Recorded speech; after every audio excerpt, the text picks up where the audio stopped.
net metering ng solar power system. Net meter, Meralco ng Sistol. Mag-a-apply ka pa lang. Net metering export energy.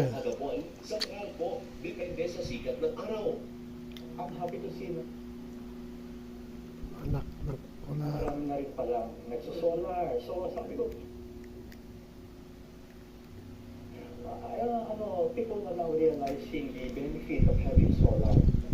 Para mainganyo pa ang maraming So, sino yung ARC meter? Meter meeting, pinadali ng DOE. Sa ganang halimbawa, 4 na lang mula sa 10 ang kailangang isumiti. 4 na lang. Certificate ng final electrical Inspection, amendment, net meter realization.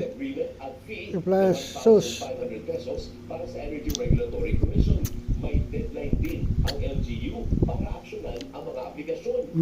Gaya ng ang electrical permit may issue sa 3 araw at ang CFEI sa 7 araw.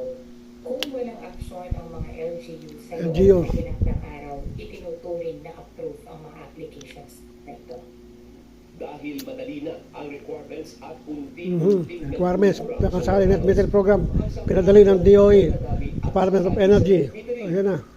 Samantala, bumaba ang average na presyo ng kuryente sa tinatawag na wholesale electricity spot market. Ayun, 4 February 2026, Wednesday, ng TV Patrol News.